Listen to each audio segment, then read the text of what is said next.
So hi, good evening friends. Welcome again to the masterclass on New Age Media Careers.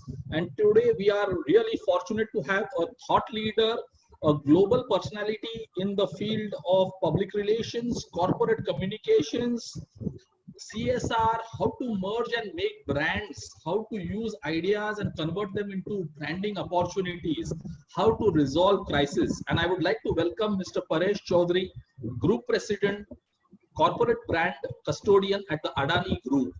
He manages a very big, huge global responsibility to take care of the brand Adani in the various segments in which the Adani Group operates across the globe. Mr. Paresh, I would like to introduce you to the audiences. Typically, this is a master class for the graduating students of University of Mumbai. We also have a lot of alumnus, working professionals and faculty members who are a part of this program. It was a 7-day masterclass series where we had identified various kind of media verticals in which there are potentials of great career opportunities for our young student friends. Yeah, so we had Mr. Bhaskar Das who gave a brief about media review. We had Mr. Vivek Bhargava from Densu who gave the world of digital and social media. We had Brian Tellis who told us about what the entire world of events and celebrity management and how brands are created through events and experiences. I myself took a session yesterday on courses and careers in the 21st century, and today we are fortunate to have you to tell us what is this world of public relations, corporate communication, journalism, media, how they all merge into a meaningful activity. So the format is such that we have people already here. They are allowed to ask questions. I'm going to run a quick poll so we both also come to know what kind of audiences are listening to us today on our show. And this program, I must tell you, is a fantastic initiative by the Department of Mass Media, the Board of Studies Chairman, Mr. Sundar Rajdeep at the University of Mumbai, who really encouraged us to do this wonderful activity for the student and the faculty community. So let me take the privilege of introducing Mr. Paresh, and I have known Mr. Paresh for a very long time, almost 2 decades. We worked together on a lot of social and informal occasions. We have been a part of Roundtable India, which is a very progressive NGO which works with the education of underprivileged children. Paresh has given a lot of his time, thought, and efforts with organizations starting from a Ranbaxy to the Hindustan Unilever. At global levels, global roles, he was one of the core team members and in the global entire arena for the Reliance industry with Mr. Mukesh Ambani ji, and currently with the Adani Group and handling really diverse responsibilities in the group. Paresh is a great musician, music lover, foodie, and also a very, very dear friend. And welcome, Paresh, and I hand it over to you. You can take us through the entire landscape of public relations, media, and merge it with entertainment, CSR, which is very big, and how to manage. I see when go through that. Then by the time my teams are collecting the questions, so friends, please ask your questions in Q&A. You have already sent many of the questions to us, and we will compile that. And after 20-25 minutes, I will ask a few questions which we have compiled, Paresh, and then we will open the entire floor for people to ask live audio questions. Nice. Nice. Yeah, so welcome again on the masterclass. Thank you very much. Thank you. Thank you, Sam. Appreciate it. I think Sam is one of those innovators and always thinking educationist who always looks at the benefits of students and what is in store for them for the next 10, 20, 40 years of their careers. So great initiative of masterclass. I'm a University of Bombay student and did my physics and honors from here and my management, and happy to connect with all the students and of the university. This word PR is a very badly used, abused word. And I always joke around whenever I'm talking larger conferences that public relations is done by every single Indian. Everyone does jugaad, and it's called jugaad, it's called PR. Apart from Dr. Manmohan Singh, I think everybody in this country has done some bit of PR in their lives. Jokes apart, I think public relations is just a small facet of the overall arching facet of management, which is called corporate communications. And I've moved on from corporate communications to something called the brand custodianship. So I'm the brand custodian of the Adani Group. as I was for the Reliance Industries and with Unilever across about 85, 87 markets. Uh, I always tell people that if there is any facet which makes people happy about the organization they are working in, or people aspire to join a company, that work is done by corporate communications and brand custodian people, right? Because you share good news, you create a house, which is the company, and the house has to look so nice and clean with manicured gardens, clean windows, nice roof, not dilapidated place. So that is the public image or the image of the house or the company or the people that you work for the CEO, for the chairman, for the CMO, who should always look good in the eyes of people who are in front of the house. And they call stakeholders, right? So stakeholders, like are your own people within the family, which is your employees, your partners, the government, the media, the NGOs, the communities, the partners, the banks, the lenders, all of them, the contract workers, everyone who's associated indirectly or directly with the company. So people should look at the house and say, it's a nice house. I aspire to stay and build a house like this sometime in future. And after 2008, and also recently, how many of these companies have gone down because one thing that they've missed out is communication in crisis, being transparent, being honest as to where you are. People are very forgiving. You made a mistake, you will come out and say that I've made a mistake, but this is my real intent. People will forgive you. But if you try to be smart, if you try to mess around with the system, if you're trying to take shortcuts, if you're not looking at your stakeholders, at your shareholders' interests, your employees' interest, that is when the companies fall. And I think our job as corporate communicators is not just communicating the company's activities, it's also holding the brand like this. Because the brand will always and has always been the hero. People who are building the brands around our ecosystem, the brand will always remain the hero. So while brand custodianship is a big term, there's just 3 or 4 simple assets to it. It's called internal communications, which is to your employees, to your partners, to your past employees, which is alumni. And also a big role of our external communicators. That means how you deal with the media, how you deal with corporate social responsibility, how you project yourself as a socially responsible organization. How do you raise the profile of the thought leadership of the management of the company, which is talking to bankers like your finance team, IT, which is making and building a safe, good IT system for you to communicate in terms of new technologies. How do you work with the HR and HR communications? And that means how you are engaging with the employees to make them brand ambassadors. And there's corporate affairs with the government.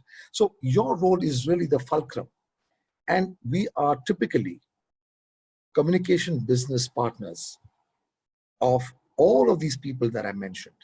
So I'm the communication partner of the chairman, work with the chairman directly, with the promoters, or with the top management. And my job is to ensure that what they speak, what they communicate outside, how we built a back end is absolutely clear, it's transparent, it's consistent, and it is sustainable. So there are a number of responsibilities. If you look at the job weightage of a corporate communication person, to me, 30 to 35% of your job weightage must be with employees and internal communications. That means working with your partners. Because if you're building good brand ambassadors, if you're building solid people who, every employee has a 32 or 34 touch points in his life, right? It's your immediate family, your batchmates, right? When you get married, your wife's side of people. There are 32 touch points. If you're unhappy in life, a lot of people assume that you're in a bad company. Yeah, you could have your own personal problems, but look at the perception. And that 32 has a 4x alpha. So you can imagine 120, 130 people at any point of time think that you are a depressed person or you're unhappy because of the company that you are working in, right? It could be a boss, it could be working culture, but it could be something else. And therefore, to create strong brand ambassadors, and that's your job, communicate to the employees, tell them what's happening in the company, get in the pride and engage with them at all times is your job. You'll wonder what is HR doing. HR has got its own sections of hiring and firing and keeping policies. But the true communicator has a direct interface with the employee. In fact, a lot of times I personally, in my very large roles in large companies, I've gone to the grassroots, had focus groups with employees, not with an HR person there, but speaking to them as to how is the work culture? What is it that's bothering you? What is that is good about your job and about the company? You bring that feedback and you do something about it to rectify it. And that's real employee engagement, right? People open up to a corporate communicator more to an HR. And I've had this many debates that where will the baby of employee engagement lie? Will it lie with the HR or will it lie with the corporate communicator or the brand custodian? And I think brand custodian is the right lap that the employee engagement should lie, because that's a very, very clear, unbiased relationship that we've got. 30% of your job weightage would be external, which is really managing media relationships, media engagement, being proactive, and stuff like that, right? You also deal with NGOs and communities. Some part of the 20% of your job would be to build a good socially responsible organization. That means just not the CSR bit, which is now a 2% compulsory company bill that the government of India has passed 5 years ago. But this is about genuine community work, genuine social, economic, and environmental impacts that the company does while it's operating as a business unit. And that genuine touch points, that compassion, that empathy that you show will make you a socially responsible company. And then there's a research which says that there are people, there are consumers who will be more loyal to you. 18% more times they'll be loyal to you if you're a socially responsible, seem to be a socially responsible person, than just showing profits quarter on quarter, year on year. Because as you know, consumer loyalty is falling every hour that we are engaging and speaking as of now. Pre and post COVID, I'll come to that. That's a huge amount of change that we will see with the media, with the print media, etc., etc. So therefore, I think this whole job weightage that you have, you also have a responsibility of brand communications. So for that, some sense of having marketing as a backdrop, understanding what consumers feel, insights from consumers, will give you a better sense of how to then communicate to the consumers through your marketing team when you have public awareness, messages or brand campaigns, and how to then be a gatekeeper for brand campaigns. Because that's the marketing job. But as a corporate communicator, you'll be able to add value whether this tonality of communication will work with the consumer or not, based on how he thinks about you as an organization. So therefore, having a marketing brand management backdrop or some experience or some qualification will help you to do a damn good job in terms of marketing communications, brand and marketing communications, right? So these are some of the stuff that happens within the gamut. And what keeps me busy all day is to ensure that we are a proactive department, a proactive unit. So if there's a query from the media, if there are somebody is trying to play foul or try to put some kind of story which is against you, you need to engage with them, give them the right information, and make sure that the story which comes up next day in the print or online is balanced, it is neutral, so that people don't say that, look, I try to reach out to the company, but nobody bothered to get back to me. So I'm going to write the story based on my sources. And the sources can be placed, misplaced, can be magnified, can be manipulated by our competitors, by the opposition. So the various factors which actually bring in your company into negative news because you're not engaging, because you're not sharing information with the journalist or with the government or with the NGO or with an activist who feels that, your company needs to do these things better to, say, manage the environment or to have a proper social connect. So engagement with these, continuous engagement with these guys is extremely important for people to say that if I go to this company for information, I will get the right information and I'll get the information on time, right? So these are some of the jobs that keeps me busy. There are the various protests that keeps on happening in this country and also outside. You'll also appreciate what is happening with Adani Group in Australia, where we're building a very large mine. be going by the law, but the protesters have made life so difficult, and they're carrying all kind of fake news, which impacts the overall brand. And therefore, how important it is for me to engage with these group of people and to convince them that whatever the company does, this company is doing for the benefit of the people of Queensland or of Australia, in terms of bringing in money and exchequers and jobs for a lot of people.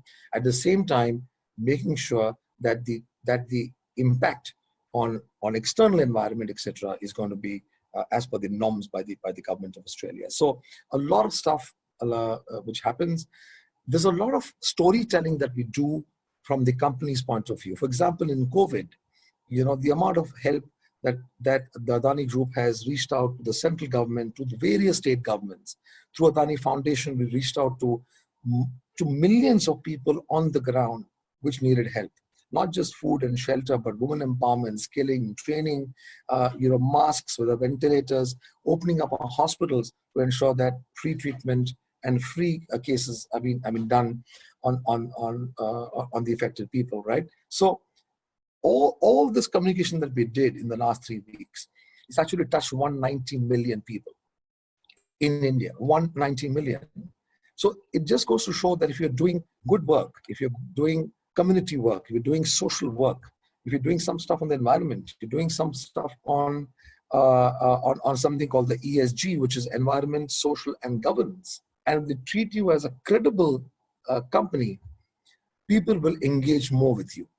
People will absorb and consume that news much more than just a brand launch or just a M&A activity that we bought this company, from the NCLT proceedings. So the tonality of voice, your brand promise, your brand positioning is important. But when you are positioning your brand, and what is brand positioning? Brand positioning, nothing but what do other people will think about your brand when I think about Adani or a Reliance or a Mukesh Ambani or a Mr. Modi or a Rahul Gandhi or a Trump. So that's the brand positioning. And the brand positioning has to be real. It has to communicate the same messages consistently. Your body language, your tonality has to be humble. The tonality has to be in line with the positioning, etc., etc., etc. So I think these are all the jobs that a corporate communicator does. You guys are all now final student of BMM. You've done some work for 3 years on mass media. You've obviously done some work on advertising. There have been some chapters and some subjects on events, on public relations. I think, what does it teach you? What does all these 3 years that you have studied in BMM teach you? Teaches you the importance of media. Teaches you the power of media. Teaches you the way you would communicate your key messages consistently to a group of people. It teaches you that if you're not transparent, teaches you if you're not honest, you will lose credibility. How to build credibility of the brand. It teaches you many, many ways of storytelling or story writing. It teaches you what is the messages. It teaches you who are the messengers. And today, and not just COVID, but in the last, I used to work with Hindustan Levers about 10 years ago, and I was heading communications for a very large region within Unilever, and I was in London for some time. But Hindustan Lever then and now still remains to be the #1 advertiser in India. #1. Today, its advertising spends are close to 3,500 to 4,000 crores. 10 years ago, it was about 1,500, 1,800 crores. By far the largest advertisers. That spend on total budget of advertising, which was 90% on print and television, has come down to about 50% on print and television. And 40% is now allocated to digital and social media. Everyone is going digital. And I think you've also done a master class with a good friend of mine called Vivek, and you understand the importance of digital. So another skill set that you must add to your BMM, and there are multiple courses that is available. Yanku will also help you out. The courses which will give you a 3 months course or a 2 months course on digital and social media PR. So digital PR is very different from what we would do in terms of messaging on social media. But people are moving to digital social because it's becoming an internet savvy country. Technology is moving ahead. The levels of education is going up in rural India. You will see that the print will now, slowly over a period of time, will come down. Anyway, struggling. It's only thanks to rural India where people are getting more educated. So they read the newspapers. In urban centers, you see that it's all on mobile, on the go, it's on your laptop, it's on your phone, right? And post-COVID, you will see that the dependence on print, early morning economic times or Times of India in my hand and Mint will slowly keep coming down at the urban centers. I'm not saying that the print editions on PDF or on online will disappear, not as of now, because they are credible newspapers over 50, 80, 100 years. And people would love to be in touch with news from that point of view. But digital and social media is where people are moving. So not just the marketing and brand management understanding. And if you got a job in sales earlier, we're doing some internship in sales, pure sales management.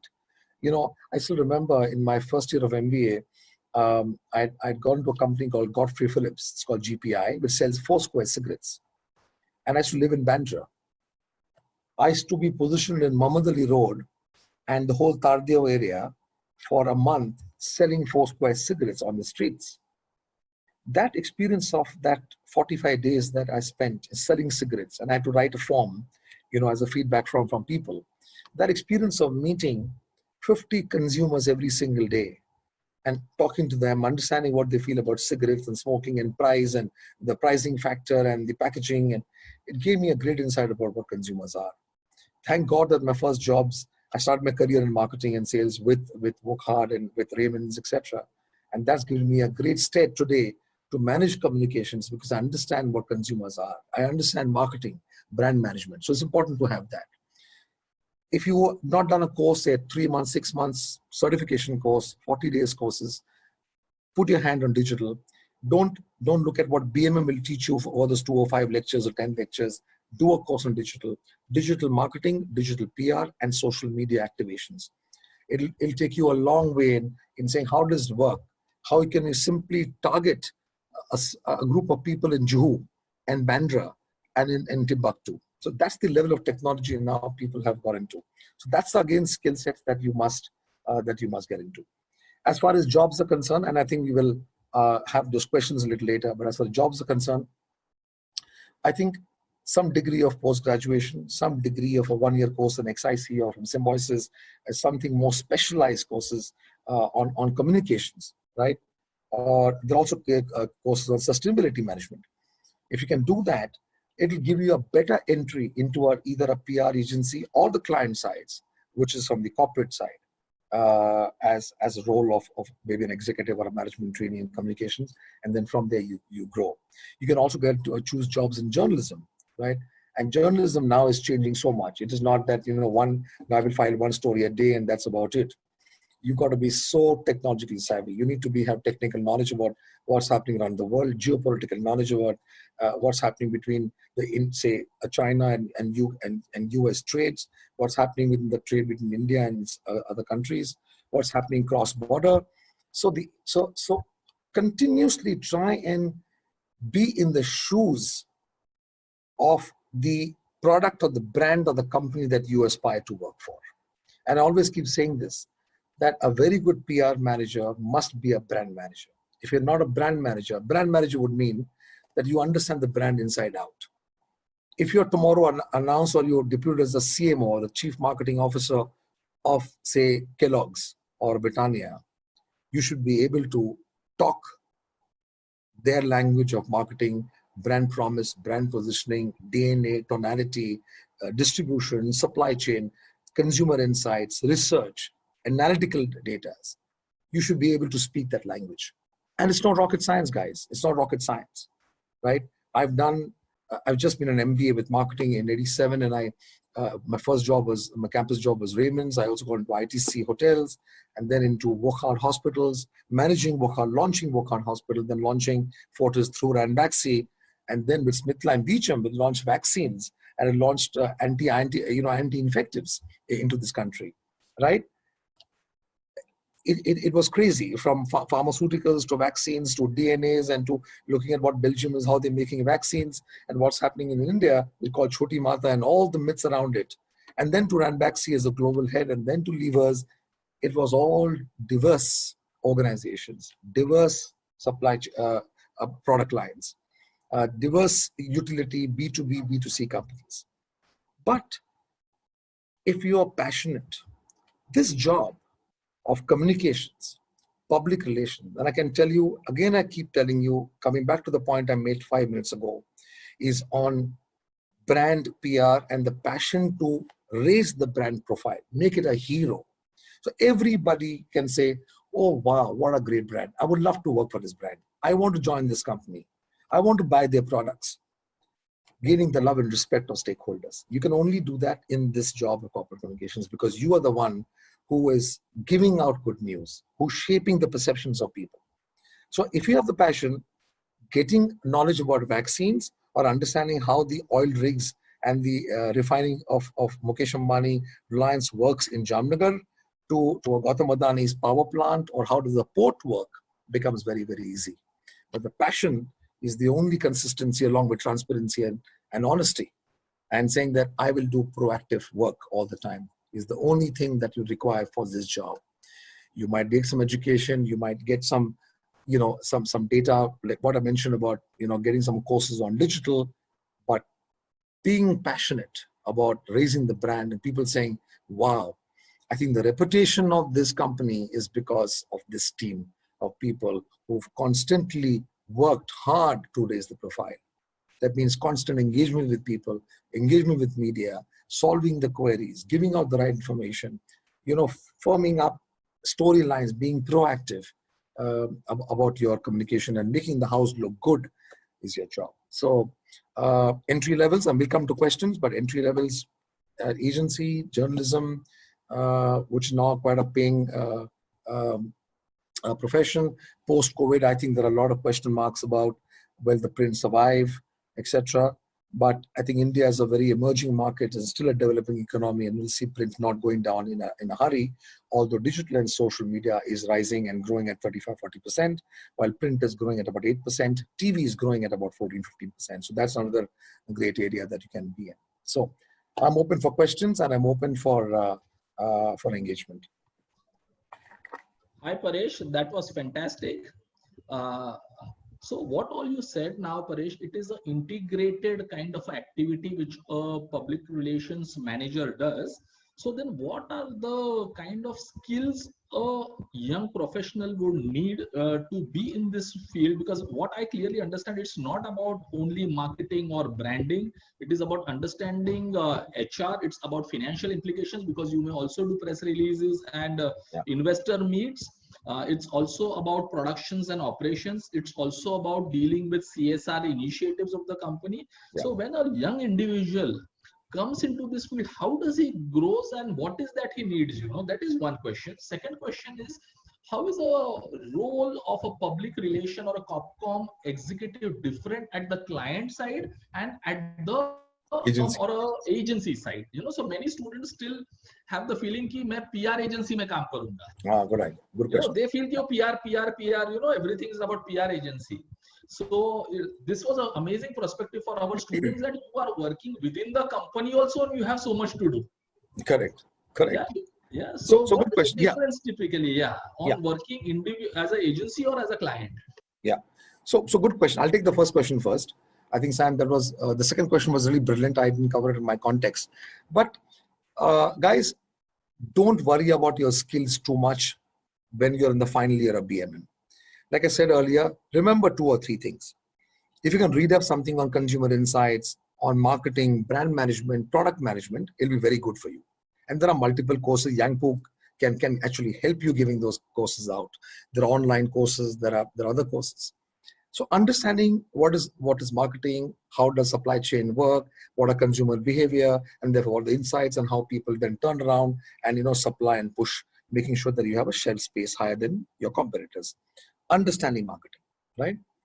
Second one is, you are not going to be, if you're not a finance student, if you just done your, say, 12 standards and you're just doing your BMM, you're not going to understand finance so much. Trust me, after so many years, sometimes I still struggle on the nuances of financial management. Because I've said to my CFO, any new M&As that happen, large buys and tricky buys, I still have to understand that. So it'll come with the job. So don't worry about that. Basic understanding of P&L, works, helps. You have a couple of classes and subjects in financial management in BMM, I understand.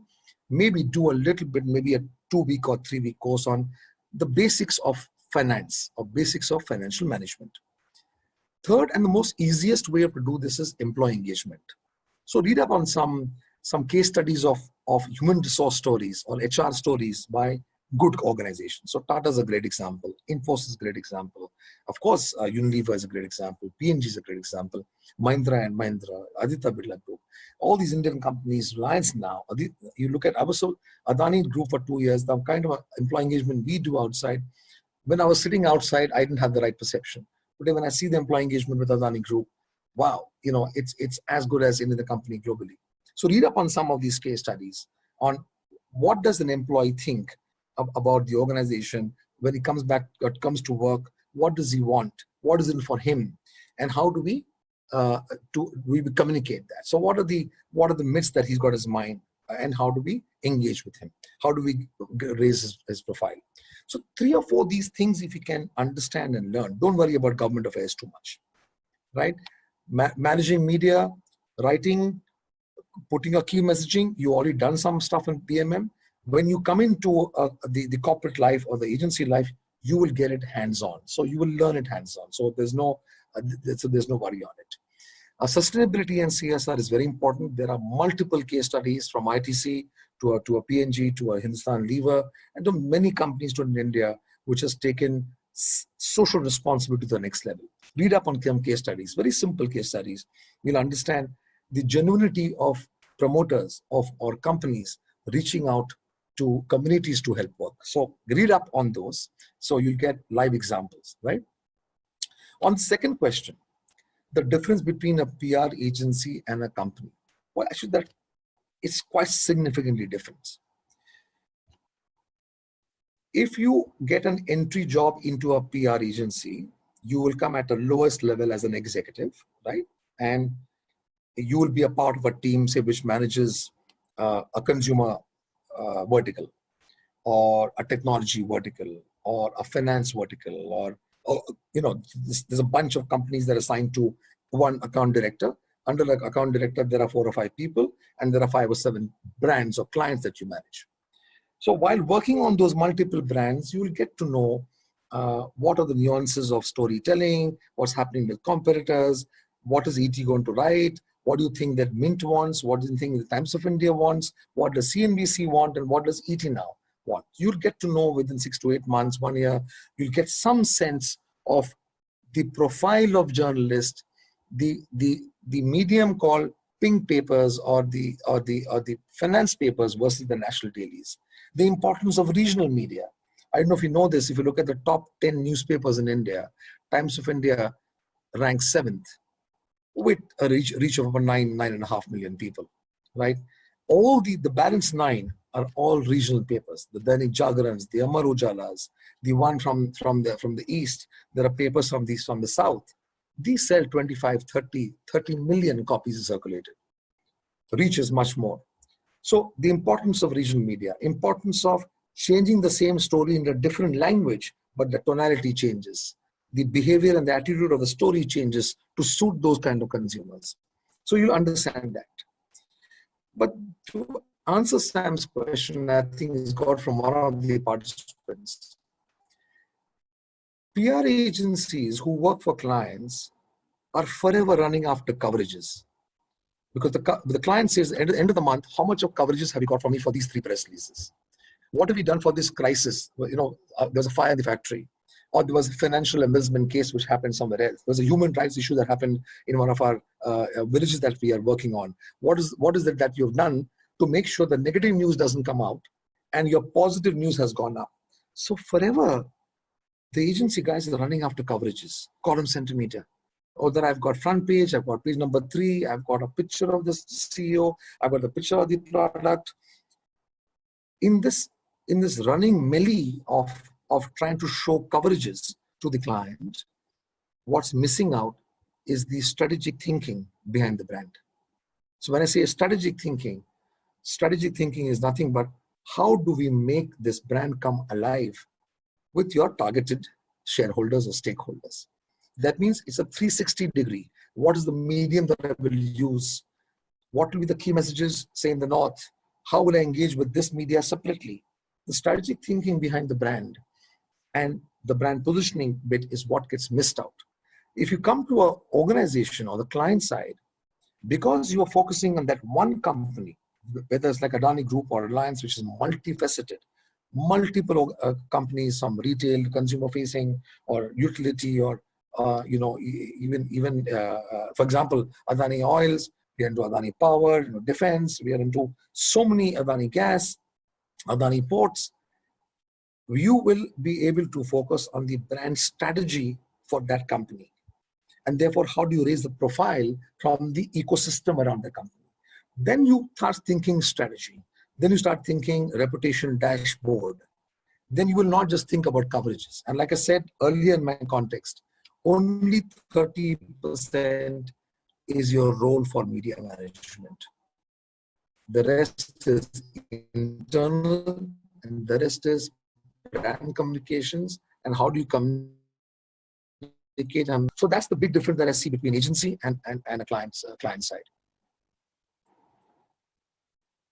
So Paresh, the next question I'm getting is from students, which is a little more academic in nature. So, so I'm compiling around 15, 16 different kind of questions and putting it in one or two. So they are asking, is it this, it is becoming evident that you need professional qualification in management, whether marketing or public relation or communication. Just a fresher doesn't have that big scope to get into the world of PR, media, advertising. So that is one question. Do we need postgraduate qualification, and if then what kind of qualification? One which we answered also, but because so there are questions, comments saying ki was what we thought was not this complex. So there are questions again, people ki I want to be a sports journalist, I want to be a fashion journalist, I want to work in brand launches.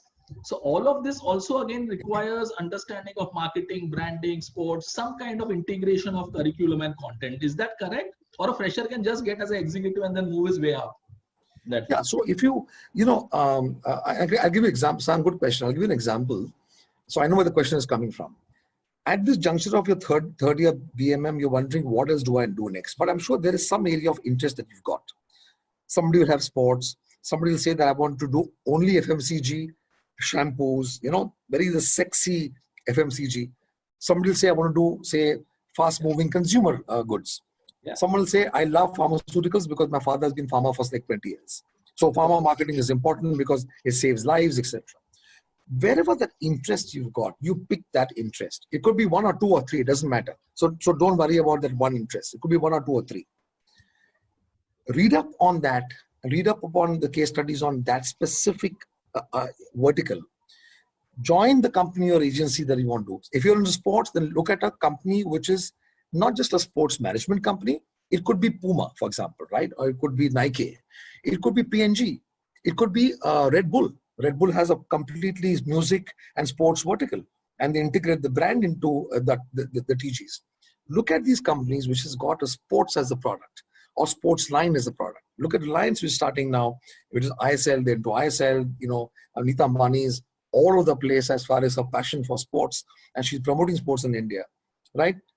Try and see if you can get an internship or some kind of assignment with these companies and then pursue it. Don't worry about the qualifications so much, but only because there are so many people coming out of BMM and BMS and BVA that if you have to stay one step ahead, and if you do a post-graduation, even one-year courses like you have as Symbiosis and XIC and etc., you have 1 year, you have the advantage of pushing through the door in an agency or in a company. But do that because it will give you a broader perspective of the interest that you have in mind. So true. Also, there are questions, I want to work in OTT platforms or channels. And I know Disha is into channels after an MBA from Wellinger. So yeah. What roles, because these are not purely communication roles, they are not mixed roles now, merged roles. Marketing. They are marketing, but also involve communication, because they will be amplifying the entire event or something. Correct. So what kind of roles happen in channels or a YouTube or a OTT platform typically? And what is there a PR role in that? Or a communication combined role in that? Yes, yes. So if you look at Biocom, you Yes. look at the erstwhile Star, which has now become Disney, and you look at all these now. For example, I was just reading up somewhere that in the last 3 weeks of COVID, say almost 20, 24, 25 days, the jump of OTT platforms has gone up by 62% over the previous 6 months. The consumption of just your screen time on television and OTT plus your digital formats has gone up by 50 to 54%. And this is going to continue. So this jump, this spike will not remain there, but it will significantly rise over a period of time. It's already at 25, 30%. So I think it'll go up about 40%. Now that's where everybody's going. In the OTT, so managing channels, it's a marketing and communications job. So you again look at the consumer, the viewer, as to what the viewer is looking at, because he's also getting exposed to the global content. Right? He can go to any channel today and he can consume a global talent. He can see American shows, he can see Chinese shows, he can see Mexican shows. What is he really interested? How do you in the back end go and produce those shows for him? And then amplify that for him to have his eyes on your channel and not to change the remote. It's a great integrated job with marketing and communication. So it's very interesting. And they also pay you not bad. The culture is great. It's you have to work really hard. My daughter is in Sydney and she was in Viacom, passed out from Belinka. Uh, it's a good 12-hour job. But the high that you get when your every monthly report comes saying, oh, you know what, I have gone up by, my market share has gone up by 1.5%, 2%. Oh, I beat in this channel this month and that week. That high is something different, right? Unlike a very large company like an FMCG or automobile company or a mobile company where the market shares might take 1 year, 2 years to move. Even Hindustan Lever market share, say from a RIN or a Lux, might take, if you do a damn good job, might move by 1% because the consumer base is so high. They're talking to 800, 900 million people. And here you're talking to maybe 5 million or 3 million or 2.5 million people. So the high is great. And I think OTT, Sam, and channels is the way to go. And they're looking at people. They're looking at people. Perfect. So Paresh, now I will open up for people to ask us live. So friends, those who are having questions ready, please raise your hand at the button down and I will take you live one after the other. Yeah. So first I see Smita Deshmukh. Smita, I'm going to take you live. Then there is Devendra Bhatia, second. Yeah.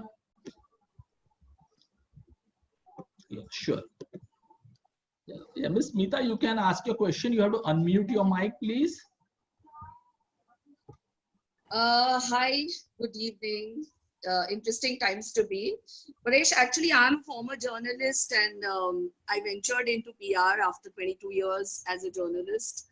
I was in Times for 15 years. Wow. And I can see that as of now, crisis communication seems to be on the top of the mind of every person in Comcom or whether it's in the government. So I wanted to know, how do you react to Government of India's crisis communication vis-a-vis COVID-19? What are the things you're happy about? And what are the things you would like the government to do in the coming weeks? Because as you know, it is a developing pandemic. Yeah. Hi, Smita. Good that you could join our fraternity. I've got great regards for the journalist because that's a very tough job. And then when you come into an agency or a client, I think it just makes your the company's life easier because you know what the reader wants. Yeah. So before I answer your question, there's one thing that I missed out by talking about is about crisis management and how to deal with crisis management. Typically in all my roles earlier, especially in the last 20 years, I've looked at issues management, Smita, and not looked at crisis because obviously crisis can come up any point of time. Typically it'll come always on a weekend when you had a hard week and you just want to relax and have a morning massage, and that is the time when the crisis will hit you.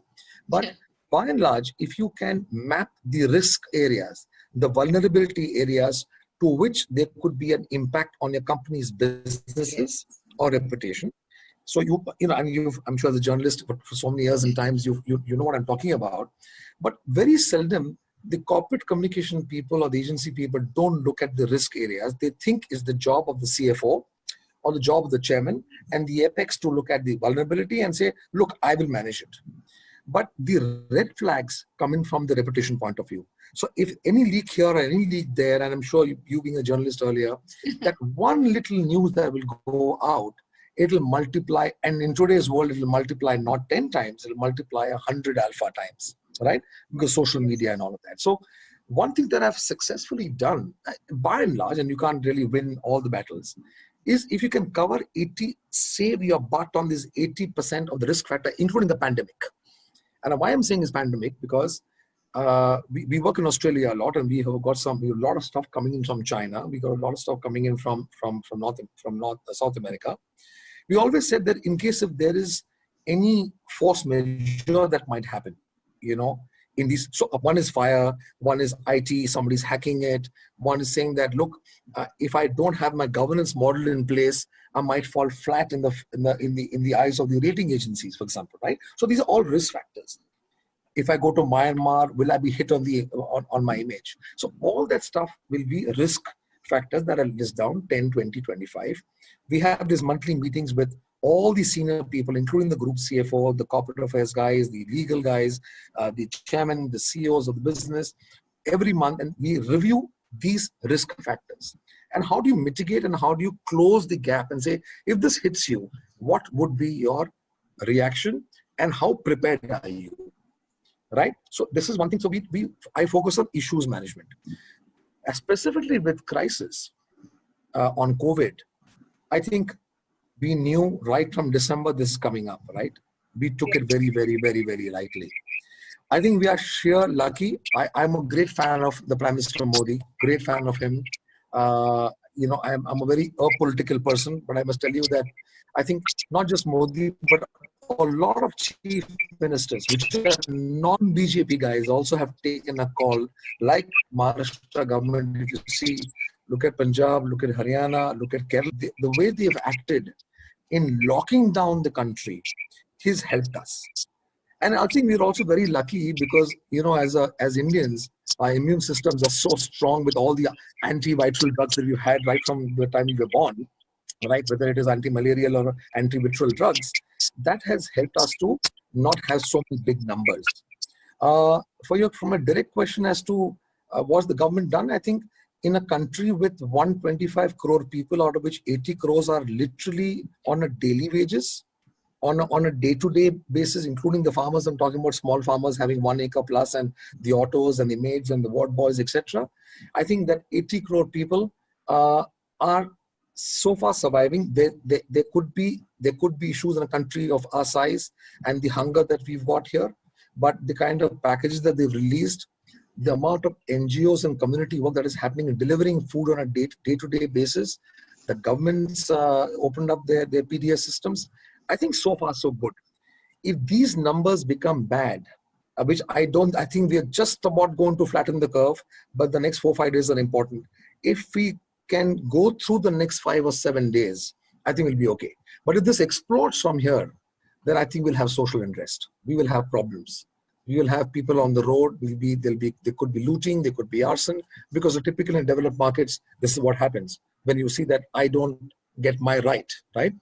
So going forward, I think the only way what he could do is to make sure that there's a lockdown, ensure that we've started some testing. We're very late in testing because it's a poor country and we were not prepared.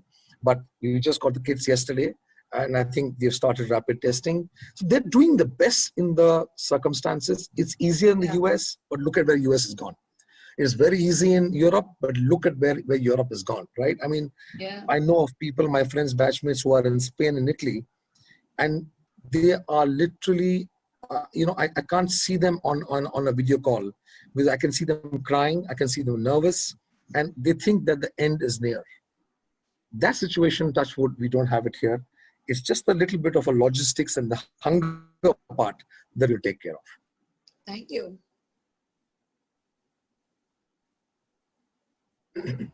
Paresh, great. I'll take the next question, Paresh. Yes. Yeah, but I can also see questions coming in from students, But students, please understand, sir has already addressed a lot of your questions which you are posting, in isolation. So yes, journalism digital marketing, social media content, all mixing into the world of public relation and corporate communication. So most of, and of course, what to do after graduation, as Paresh has already mentioned, a post graduation in media, entertainment, corporate communication, public relation is helpful. Which college to go for, you can decide. We can discuss that later. But yes, other than just being a fresher, it becomes difficult to get into good companies. So it will help to do some programs. There are questions about online education. Yes, definitely online is growing rapidly. There are a lot of digital PR programs, digital marketing courses online from good universities. You definitely can do that, and all kind of learning is only going to help you.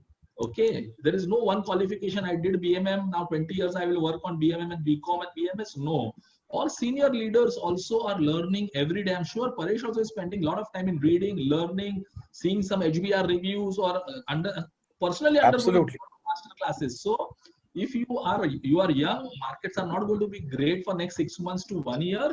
This is the time when you should actually learn and develop. We have been telling this every day. Go for integrated HBR, learn all these things. When things open up, you will be ready.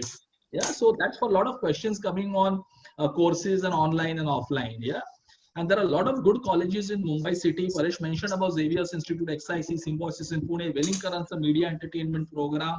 There is MET, and there are many more who do this. So you can research that. Yanko can help you on that. I'll take the next question, Paresh. Yeah, I'm getting in Deepa Dikshit live, and then there is Nimesh Dhakan. Okay, so I'm taking Deepa Dikshit live. Yes, Deepa. Okay, can you hear me? Yes, we Deepa. can. Okay, hi Paresh. Thanks for the lovely session. I'm from Wellington, and what I wanted to understand is how do you think academia and industry can come together and work towards making what we offer more relatable, more more close to what is real time. Okay, great. Great. I think a few years ago, in fact, Sam had invited me to Wellington for precisely this. And I think Wellington is one of the institutions with, and I know Symbiosis and SIBM and also XIC does a lot of this stuff. They invite a lot of clients and companies into the colleges to close the gap between what the student expects and what the corporate expects. Sometimes the gap is so big. It's a great question, Deepa, because you might be doing a course and you think, okay, we are living in this beautiful, nice little cocoon, and I've got these 3 chapters on media and 4 chapters on communications and 5 chapters on sustainability, and you do some kind of corporate work, etc. But what the company is expecting you is totally different sometimes, right? They expect you to come and say, oh my God, you are the best corporate com person ever born on this face of the earth, right? So like you said, every client and every company wants gods to join them. And it's very difficult to find jobs straight out of college. Constant interaction with company executives, and need not be a very top hotshot guy. It can just be somebody at the middle management level who can come and talk to you and engage with you without a PowerPoint presentation as to what his function is all about. Ask him questions, whether it is from he's from operations, he's from technical side, he's from IT, he's from marketing, he's from he's from corporate affairs. Try and get from your college as many people and say, what do you expect us to do from of course from the media and entertainment and corporate communication point of view, and what do you expect us to deliver, and what are the behavior that you need to see from us? What is the kind of arms that I will bring in to the college? So I think there is something that you need to get more interactive with corporates, and only then you will see that there's a huge amount of gaps that will be closed. But like I said earlier, only when you join an agency, join a company, and the best learning is on the job, Deepa. The best learning will be on the job, because you will see not one, and I can tell you, corporate communication and PR agencies are very complex in sense. Our jobs are not easy. Maybe as compared to an HR or a marketing, I'm not saying that their jobs are easier, but because we fight and we deal with multiple situations on an hourly basis, right? So say morning you're working on some issues, at 11 o'clock you're working as a press release, which has to go out. At 4 o'clock, there is something totally different that has come up in some crisis with your, say, community, and protests is happening there. Or there is some news that has come up from international saying, oh, we just realized that this is what is the group doing. So you constantly looking at variety of issues, and you will learn on the job. But expectations are what? I'll go back to just one thing: the passion to work for the brand. Do not feel bad about whether you know everything or you don't know anything. Doesn't matter. Like Sam said, I'm still learning. Just yesterday, I was learning some stuff on what's happening with the US and China trade post-COVID is over. And it's mind-boggling. I didn't know that. And there are all kinds of WhatsApp. WhatsApp is the most fake industry, as you know, that we keep getting. But when you read these articles, you realize, oh my God, you still don't know anything. So don't worry about the expectation too much. They want you to be passionate. They want you to be highly committed to what you are doing. And you are willing to learn. That is enough. Whatever you've done in your 3 years and your post-graduation or without post-graduation, it'll carry you through. Just remember the brand is the hero. Thank you, Paresh. Thank you. And remember, you've got confidence. Yeah. So Paresh so rightly said. In fact, the initial days of business schools and colleges working just with companies where we would to do some research kind of work are over now. It's, as you said, it's more regular and frequent interactions that will be needed, and technology is going to help that. As colleges like Wellinger and the other players come in the picture to work closely with companies, I think companies also can now integrate with our learning management systems and Correct. give online internships or work which is meaningful. So that level of integration will happen, and there are many faculty members which I can see on the on the panel, the list today, and I think they will also echo the same sentiments, that areas where now technology has taught us how to work remotely. So companies and academia will work together. In fact, at Yanko, we are creating content. So we are working with Densu now. So we are creating very meaningful. So if digital marketing has maybe 10 aspects: search, content, social media, we are pre-creating content from the best guys like you who are speaking there for 2 hours, 3 hours, and this is licensed content going for students at a very low price or no price. But then that is one level which at Yanko we are working, but I think it's a closer integration. I will like to request, yesterday also we couldn't have the chairman board of studies at the University of Mumbai for the mass media program, but Dr. Sundaraj Rajdeep ji, if you are there, please raise your hand. I wanted you to be here because then they drive it for all BMM colleges in the city. Right. Dr. Rajdeep, please raise your hand, otherwise I can't identify you.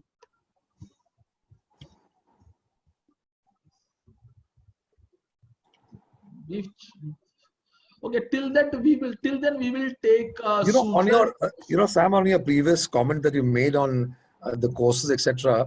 I just want to add to what also Deepa said is, I have a team of 40-50 people now, and it's growing every year, and I still think that some of the team members who with orientation. So I'm going to come back to you and say that how can we have a reorientation of corporate comm teams, brand custodian teams with the latest trends, new age media trends, and come to Wellinger or go to Symbiosis or wherever and do a 2-week with you, in house, so that they also kind of, because every day that we work, we are then back to work and then we're kind of learning on the job. But I think some orientation is very important. So even corporate comm teams need orientation all the time. Yes, because we come up with a lot of innovations on creativity, design thinking areas, which a company may get it after some time, but this is going on as research in most of the good colleges today. Yeah, right. Yeah. So I will take Sujoy Bose now live. And then one second. I think Dr. Sundar, I cannot see him again. Okay, Sujoy ji, I am taking you live now. Yeah, Hi, Sujoy. Hello. Sujoy, please speak. I think we lost his line. Okay, Sujoy's back. Sujoy, please, ask your question, Sujoy. Can you hear me now, Mr. Chaudhry? Yeah, yes, we can. Yes, we can, Sujoy. Mr. Chaudhry, I'm not a student. I run a small retail agency in Mumbai. and I'm in the arena of retail communication, partly mass communication, Right. uh, getting into the digital space arena and data science arena. One of my passion is teaching, and I'm a lecturer in symbiosis in Nice. communication, retail communication. Hmm. What I've been trying to do for quite some time, that's before the COVID, was to link digital, social media, PR, and all this together in my presentation, so that when I share my experience with these 145, 150 beautiful students who I deal with every day, uh, they get to learn more about what is happening in the market, how an organization is supposed to run, and what are the nuances and how to overcome all these. Now, do you really think I'm not very good at this angle of PR which you were talking about, but hearing what you have said right now gives me a lot of energy, a lot of boost. That's lovely. But by saying that I should do something about this, because each time I go to symbiosis, I don't go there to teach. I go there to share. I learn Hmm. from the questions they ask is worth in millions. That's how I learn from them. Great. And there are times I feel that they are asking questions which are a little out of my arena of teaching, which is not a very good feeling at that point of time. Because if I am going there to share, I might have everything right in place. And PR is one thing which I am a little weak in. So, how do you think I should take it forward? Sujit, what we'll do is we can always meet Yeah, offline. We'll yeah, meet you. I'll please. meet you offline. I'm in Mumbai. I'm based here, and I think you're based here. I speak in Symbiosis very often. I love that campus there. A couple of campuses there. Let's meet us offline, and I Sure. think take you through the whole journey and maybe share some decks with you, so that'll give you some added ammunition to speak with students. So now I have, Paresh, I have the chairman, Board of Studies, University of Mumbai for Mass Media, Dr. Sundar Rajdi. Finally, we have you after 3 days. So make best use of the opportunity. Great, Dr. Sundar. Great. Dr. Hello. Sundar, yes, Hello. yes, go ahead, sir. Yes, Yeah. go ahead. Am I audible you? Yes, yes, very audible, sir. Go ahead. Yeah, Paresh, this is Dr. Sundar Rajdeep. I am head of the department in communication and journalism at the University of Mumbai, Right. wherein we offer a 2-year full-time master's program in the public relations. Yeah. And we teach basically the public relations, the crisis communication, corporate communication, public relations in the private sector, as well as the public sectors. Hmm. Now my questions is what kind of challenges would be in PR sector during this pandemic situations? Yeah. Yeah. I think the whole world is talking about this right now. Only the first week that we had the lockdown between the March 22nd and 28th, the first lockdown, we were worried about health. The media spoke about health. The government spoke about health. Everybody was talking about health. But the last 3 weeks, 3.5 weeks, the whole world is talking about economy. They're talking about economic decline. They're talking about the problems of people and how much people have lost and what is so employment, jobs, consumption, all of that. And I think that's a great question. Markets, the way the markets are, doctor, markets will always rebound back, right? Because markets, I'm saying the Sensex markets, the SEBI markets are always 5 months ahead of the actual situation on the ground. So they'll come back.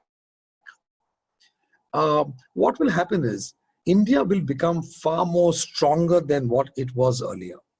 The government has anyway been thinking of how to make India the business destination around the world. For the last 20 years, the way India has grown is only grown because of the number of people that we've got in this country who are buying, who are eating, who are consuming, and the economy is also growing, so the incomes are also growing. So consumption is growing. Sheer number of volumes of people, therefore you have the entire global brands in India. In fact, when you go to some countries in Italy and France, you won't find so many brands there than you find in this country. Okay. On top of that, the the growth of entrepreneurs in India and the kind of unicorns that we are generating is also is one of the top 3 in the world.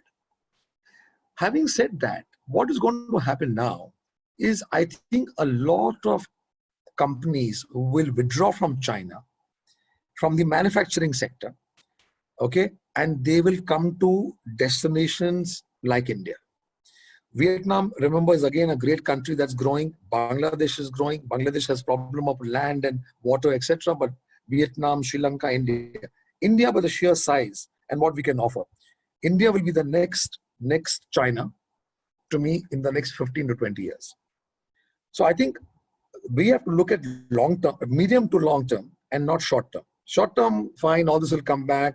There will be problems of in terms of whether Modi did a great job. The opposition will say, no, they've done a very bad job. All that political things will happen. I think people are getting smarter in this country. People are getting more educated in this country. People understand what is good for them, what is bad for them, irrespective of the governments are done or bad. They know how to take care of each other. They know what is the role in the broader sense of being a citizen and not a consumer. So India will grow from here. There's a lot of learning that has happened. Digital has grown. Print will go down a little bit. We are now this frantic travel that we keep on doing. In fact, at Adani Group, we're still thinking of how to, not just our group, but around corporates as to how to cut travel by 30%. Sustainable solutions. Why are we going to pollute the planet when we are absolutely okay? Do we really have to travel from here to Delhi or here to Singapore or here to US like a man hawk? No.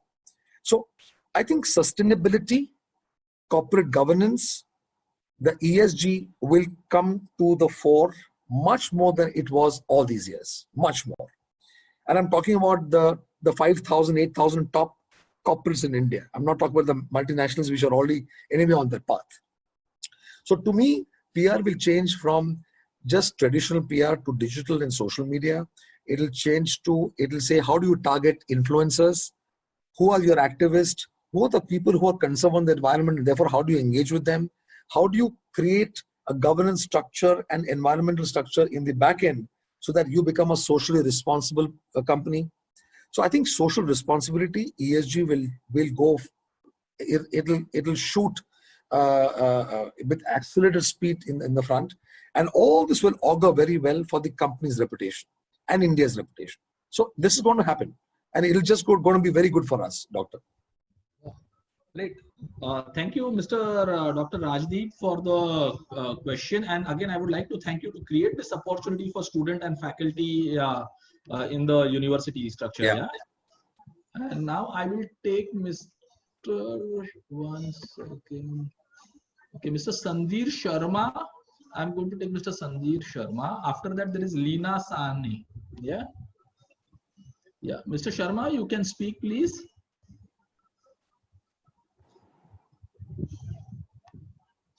Mr. Sharma, you have to unmute your mic. Yes, that's great. Yeah. Thank you, Samirji and Pareshji. It's indeed a wonderful session. I'm Dr. Sandhir, Dean Chitkara Business School. Oh. I was just wondering that if I can take your suggestion and probably on behalf of all B schools, we are running 11 different specializations in our business school for MBA programs. In last 2 years, I have seen a very different thing happening. Many of my HR students are in good positions for marketing roles. And many of our marketing students are taking their career forward in some HR positions. So yes. There is a lot of interdisciplinary movements happening. Though we ourselves created those electives: marketing, finance, human resource, supply chain. But what I'm noticing is that in the last 2-3 years, these things are getting integrated, and probably the industry requires a skill set which can cater to all these specializations. So how to create, as a B school, how to create that kind of integration while dealing with the students, and how to convince the students that, look, if you're a marketing student, you can look up to a finance company, you look up to a PR company, you can go to an HR firm, And see, ultimately you may have to do everything that you have learned throughout your MBA program, but don't consider yourself apart or a different from any other domain of business management. So how to integrate all those things and bring it to the classroom for the students, and students need to be convinced that yes, each elective, each domain is good for them. They need to understand the balance sheets, be as a sales guy or an HR guy. So the finance is an important part of it.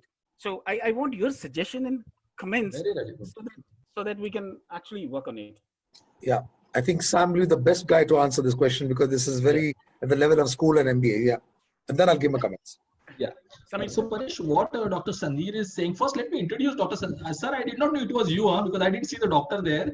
So students and faculty members in Mumbai city, Dr. Sandhir Sharma leads the management business school vertical at the Chitkara University in Chandigarh. It is one of the finest universities. Yes, of course. I have personally visited. So of course. Dr. Sandhir has been one of the very driving force behind. They have more than 25-30,000 students in an integrated campus. Wow. And the founders Ashokji Chitkara and his son Mohit Chitkara and this entire team, they have done a phenomenal job of multidisciplinary things. Right? And it's commendable that from there they are operating and they have their relationships across the country. So with this kind of a backdrop, Paresh, what sir was saying makes a lot of sense because the days of silos are gone. I'm a marketing guy, I'm a finance guy, I'm a HR guy. So Completely. it's a learning integrated model. And as also, so one way of solving that issue is, having interdisciplinary kind of joint teaching, learning, lectures, and case study approaches work very well because the case covers a lot of aspects of that. And this is actually the essence of any management education or graduation education, because the student now knows 10 different things in spite of he being into that kind of a model, So, and in fact, we work very closely with Chitkara for the Harvard Business School University collaboration, where even for engineering and for hotel management and legal, they are incorporating Harvard case studies in the program. Okay. So very, very relevant, Dr. Sandhir, what you are saying. It is about being an integrated manager and not about a silo-driven person. Yeah. Paresh, probably you can add to it because yes. What happens there. Yes.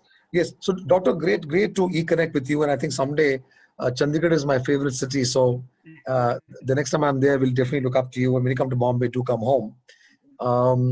I think if you're not an all-rounder in terms of basic understanding, I'm not talking about skills or education. Basic education is important to lay the foundation. But I think if you're not an all-rounder, it might not help. That's why in my previous remarks, I mentioned about why is it important to read up on brand management, marketing, consumer insights, getting some 2-3 months course of how digital PR works, how social media works, the fundamentals of finance, fundamentals of how technology is changing communication, not technology in terms of operations and mechanics, but technology to where communication is exploding around the world, podcasts and all of that. I think the fundamentals of communication and communications today is the best tool for any company. It's called the marketing tool of any company, which is communications. There are 4 simple aspects to it. And this can be applied to any function, HR, finance, corporate affairs, whether you're an automobile company, mobile company, you're a small entrepreneur, startup, or you're a Adani or a Reliance Industries. As to where you are today, that means where you are in terms of brand perception, what people think of you, the ecosystem that you've got around you, good, bad, ugly. Where do you want to go from here? 2 years, 5 years, 10 years, 20 years, 50 years.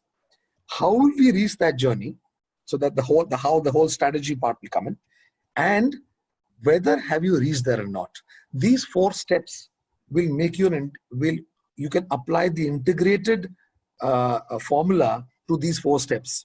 But if you don't have the basic knowledge of that domain, then it becomes difficult.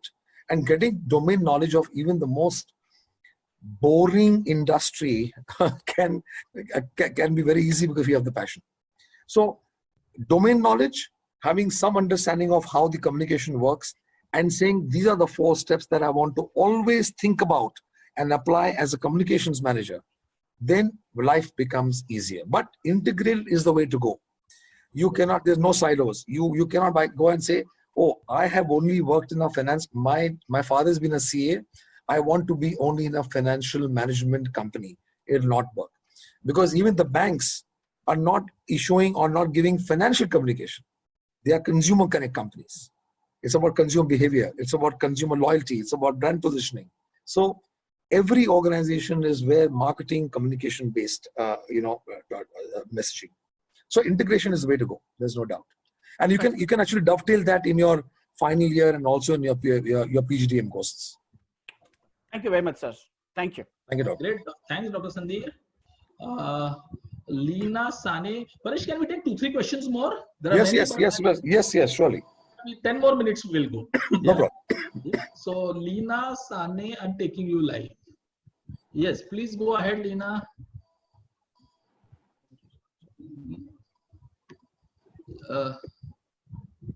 Lina Sane, if you are there, you have to unmute your mic, please. Yeah. Hi, Samir. Am I audible now? Yes, very much. Please go ahead. Yeah. Hi, Paresh. Hi, Samir. Hi, Lina. Actually, I'm an ex-employee of ExxonMobil, and I have a rich experience of logistics of last 60 in logistics supply chain. Wow. And after that, I've left my job, and last 5 to 6 years, I'm at home. My question is, like, I was always interested in PR communication. Somewhere I feel I'm very good at communication. But having a rich experience in logistics, and right now I'm doing a garments business, can I cope up with the digital marketing world? Absolutely, Lina. Absolutely. I mean, ExxonMobil is a great brand, but even if you had worked 16 years in any small company, every day that you go to work and interact with people and grow the company, even by yards or miles or centimeters, is an experience by itself. And that's a lot of experience that you've got. You know, learning digital, till the time I came to levers, that's when I think digital social media started a little bit. I was damn bad at it. You know, I could not understand the technology part. I could not understand hashtags. I could not, simple basics. Even today, when I deal with my own, I have a very large digital and social media, smart guys, all the young chaps there. Every day I'm still learning. Every day I'm learning from them. So, but if you are interested in communications and using digital communication for your garments business, it is something that you will learn within, I think, 15 or 20 days. You will understand what it means, and within 30 days you'll be a master. Trust me. Okay. So Okay, sir. There is no age. And Elena, if I can recall, we have worked together around 15-20 years back. Of course. Samir is my ex-colleague. Oh, wow. I started my career with Exxon at one time, Paresh. I see. So around 2001, 2002, I'm talking about. Great, Lina. Nice connecting with you. We can connect offline. I didn't know it was you. Great. Thank you. Thank you very much. So, Paresh, before I came in education, I used to sell oils and lubricants to truck drivers. Yeah. Fantastic. Mobile. Fantastic. Yeah. Sanjana, M.A. Mayan. Yeah, Sanjana. Yeah, Sanjana, go ahead, please. Hi, hello. Yeah, Hi, please go Sanjana. ahead. Hi. I just had a question about PR and was wondering if you could elaborate upon the storytelling aspect that a PR job has, and what role does that aspect play when there is no crisis situation? Sure. Yeah. So, Sanjana, there are three kinds of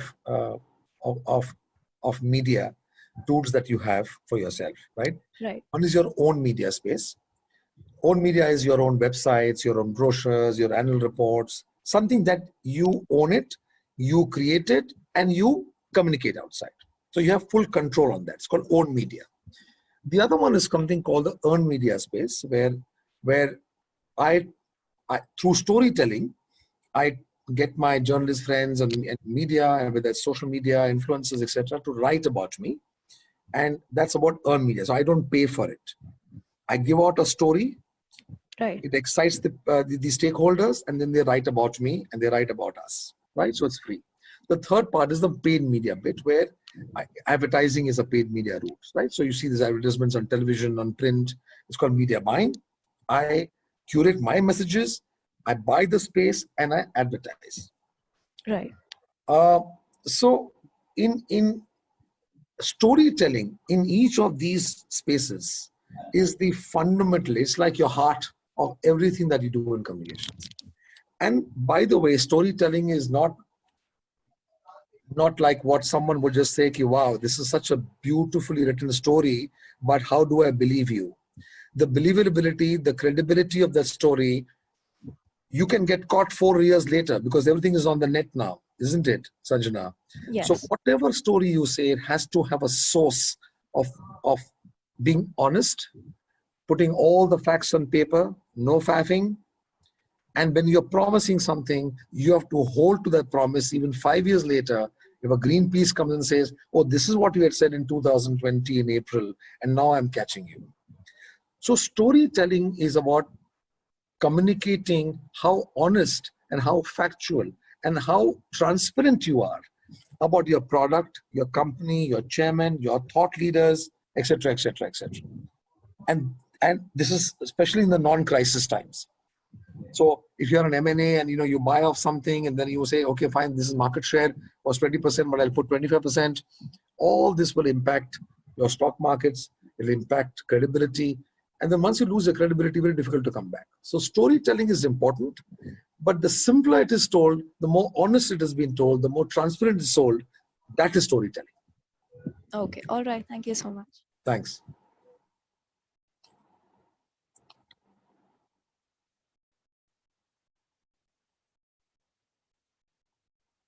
I can't hear you. I can't hear you, Sam.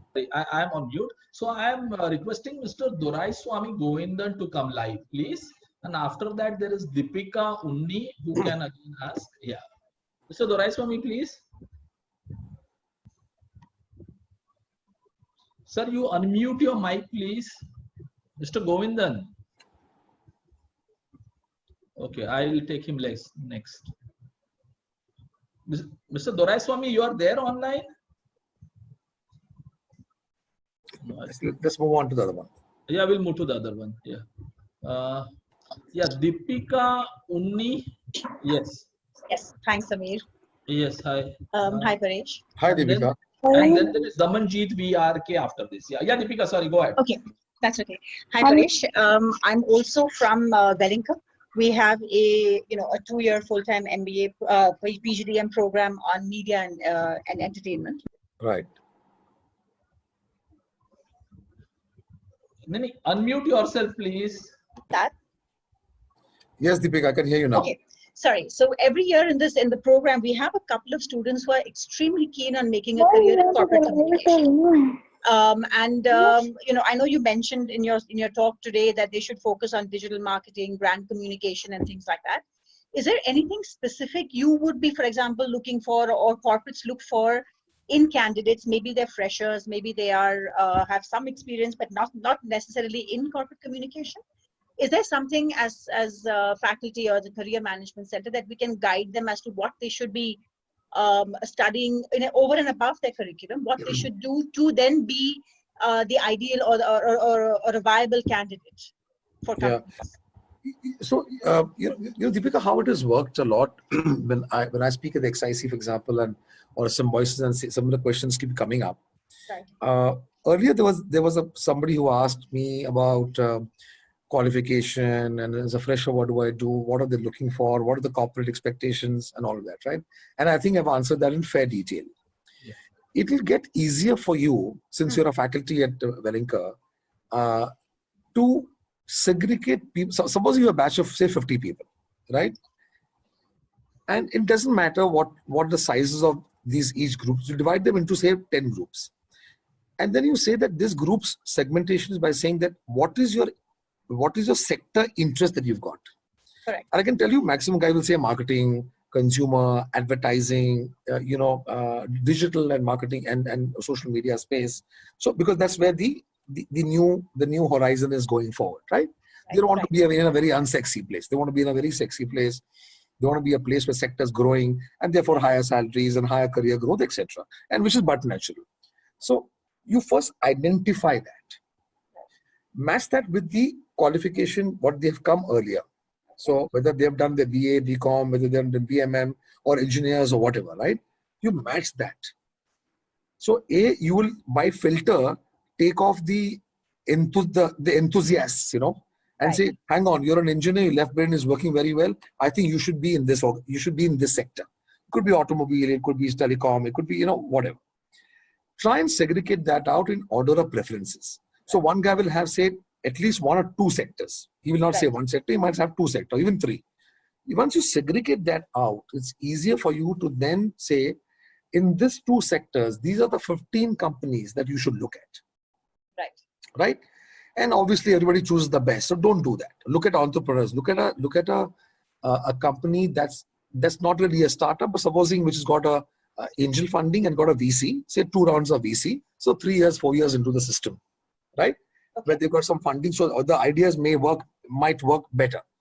So even look at startups, look at middle management companies, look at top companies. Once you have that triangle and the pyramid with you, it's easier for him to then study those companies, right? Study it and then go for the interviews or, apply and then, whatever it happens. He'll be a much better person to interact with. And what do I want? If I'm looking at an MBA student, so I'll say, okay, I'll look at the qualification, find decent grades, etc., etc. And then I will talk to that person. And if I see some kind of domain knowledge, I'm not asking him to be like me. He can never be because he's just a starter. But that passion of saying, okay, he's done some homework. It's just not opened my website in the morning at 9 o'clock and got into a cab at 9:30. He's done some homework and he knows what to expect and is willing to learn. That is enough for me to take him. That's a very good way of training people to, do better engagements with corporates or agencies. Right. Okay. Great. Thanks, Paresh. Thank you so much. Just last one question. Yeah. Let me. There are so many here, Paresh. I am sure you can see that how the speed with it is going. That's right. But then I'm seeing somebody like Damanjeet VRK. He's been there for a long time, I feel. Damanjeet, you will be asking a question. Be very, very brief so that we can take one or more question, One sec, Damanjeet. Yeah. Damanjeet? He's disappeared. Okay. Okay. Dorai Swami, Dorai Swami Govindan, you can ask your question. Hello. Yes, please. Yeah, this is Mr. Samir. Mr. Paresh, good evening. This is Dorai Swami here. Yes, Mr. Dorai Swami. Tell me. Basically, actually, I was trying to pitch in for my daughter, but unfortunately, something happened to her device. No problem. Finally, BMM. Then I had to, log into through my device. Yes, sir. Good. Go ahead, sir. Okay, it's very interesting listening to Mr. Paresh about this thing. But since I'm also working for a company, we are basically the marketing, the broadcasting. Yes. I've been promoting JVC like quite some time. I was in Sony and all that. All right. So we are a very niche domain. It is a broadcasting. Sir, excuse me, can you ask the question? What could be? I'm just looking at how in our field, like how digital marketing will be very saying, like for example, we say suppose we don't have to move. Like for example, the future looks like don't have to move much. We'll have to be stationary. And how do you think it will work in our kind of field? Digital and social media, I'll put it very briefly, is the only way to go now forward. Remember, there are multiple mediums which will remain in India because it's a developing market. But the way their digital media and social media are growing only because people are getting media, internet savvy, mobile savvy. So everything will now move to mobile in the next, say, few years. Mobile marketing. Today, you'll see WhatsApp has overtaken every other form of reaching to consumers, even bigger than direct mail or whether it's podcast or whether it's video, whatever. WhatsApp has overtaken everybody. So for your business, the only way forward is social and digital. So true. Great. And in fact, so just to sum it up, it's, and I'll take the last point which Paresh made as the first point. There is nothing more remaining now as traditional versus digital. We heard it for all these days. It is just all converged. So a lot of the young millennials or Gen Z don't know what is traditional communication. They don't read newspapers. They don't talk on a landline. They don't many times watch television on the big screen. So it's all now moving into digital. So that's one. So digital is going to impact every aspect of life from the morning you get up till the night you sleep. Everything is on digital and on devices. In terms of the content and what youngsters should do, yes, they can go in for PR, corporate communication, social media, employer branding, and sports journalism. But then the understanding of an integrated media entertainment ecosystem is very, very important. On the question of whether we should go online programs or we should do classroom programs, in classroom, whether an 11-month post-graduation program is better or a 2-year program depends on your caliber, your fee payment capacity, the amount of time you are willing to invest into your academic curriculum. All those will the things matter to you. But yes, every kind of learning, a plain vanilla BCom, BMM is not going to take you any further, because the world is today about elimination and not about selection. Second, one aspect with Paresh, probably I didn't ask it then, but yes, you can be independent freelancers in the world of public relations. You can be content specialist, and there also you will need qualification. Nobody's just going to take you because you write very well. Then you will get 3 rupees per word. And we don't want to do that. You have the next 20, 30 years with you to grow in life. So wherever possible, as an educator, I would say, focus on postgraduate education, look at good universities and colleges in the city if you are from Mumbai or nationally, and that will help you to do that. And before I end and I thank Paresh, again, I would like to remind you, tomorrow we have a phenomenal session by Mr. Arun Iyer. Arun has been one of India's finest ad film maker, the best brands from Uber to a Google India campaign, to Google Maps, to your Byju's, to many of the Unilever brands are all made by Arun Iyer. He has been the chairman of Lintas. He's been the national creative director of Lintas, and now he runs a very unique concept, which is known as Spring Brand Capital. They invest in your brand, they create. So Epigami kind of a campaign for Deepika Padukone, which you saw, is done by a company like Spring Brand, which Arun Iyer represents. And they take a stake in your company, they understand your brand, they do the campaigns for you, they get the celebrities for you, and then they become your venture fund through their marketing and branding and advertising knowledge. So Paresh is, tomorrow Arun is going to address us at 5 o'clock. Fantastic. Do join in for that program. And sure. Finally, Paresh, thanks a lot to be a part of this Board of Studies in Mass Media, University of Mumbai and Yanko Executive Education joint masterclass, and guiding the students into what actually is this world of media and entertainment. And I'm sure after this, the students will realize it's a huge universe. You will fall short of time and ideas if you get into it, because you're handling from HR to crisis. Correct. And there is a challenge every day. And I would like to end it with a quote, risk is the only security in life, and the PR guys and the communication guys know it. They deal in risk and reputations every single day. Correct. So I just want to make one last comment, Sam, that, and I always keep telling people this, that this is the only function that you can impact people's lives the day you come to work or you don't come to work. Yes. So that is the beauty of communication and reputation management. So true. Great. Thank you very much, Paresh. Thanks for calling me. Thank you very much, Sundar Rajdeep sir. And see you tomorrow all at 5 o'clock again for our grand finale. Tomorrow is the last session of this webinar masterclass on New Age Media Careers. I'm signing off. Dr. Samir Karkhanis from Yakko Executive Education. Thank you. Thank you so much, guys. Bye-bye. Bye-bye.